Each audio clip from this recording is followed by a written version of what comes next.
په کوم ډول چاپیریال او حالت کې ښه مطالعه کیدای شي.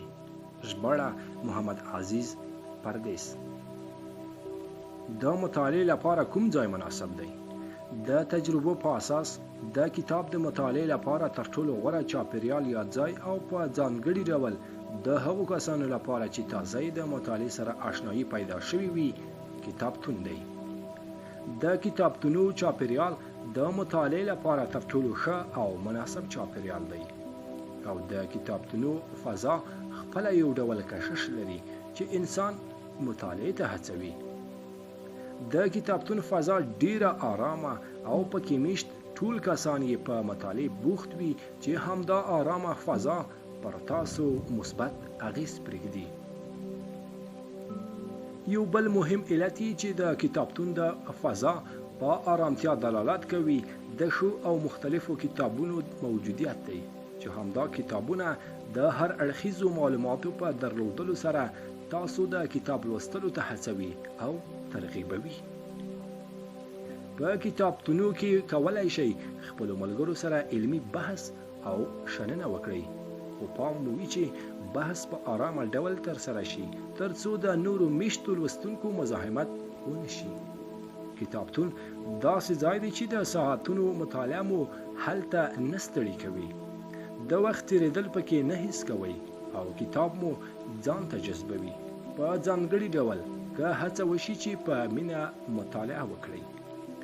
د مطالعې پر وخت باید ځان ته څه ډول حالت غوره کړو؟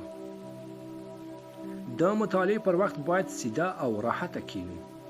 څه چې لولو هغه باید په روښانه ډول خپل مخ ته ونیسو او د سترګو ترمنځ واټن مو باید متوازن وي.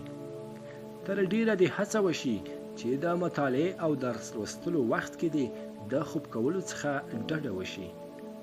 د مطالعې پر مهال د بدن وضعیت ډیر اړین دی. ډیری خلک د لوستلو وخت کې په اوږدو غځېږي یا قدم وهي چې ورته کړنو ترسره کول د مطالعې د اصولو خلاف دی او د مطالعې کیفیت راټیټوي. د لوستلو پر مهال په اوږدو غځېدل انسان خوبلنوي او د قدم وهلو وخت کې مطالعه کول د سړي تمرکز ګډوډوي. کېدای شي ځینې ووایي چې د مطالعې پر وخت مې د داسې کړنو ترسره کول عادت ګرځېدلی، خو دا غلط عادت دی او هڅه دې وشي چې د دې غلط عادت پر ځای یو سم عادت غوره شي. شاید په پیل کې د داسې عادتونو پرېښودل ستونزمن وي، خو ناشونې نه ده. تجربو ښودلې ده چې د میز شاته پر چوکۍ کېناستل د مطالعې لپاره تر ټولو غوره کړنلاره ده.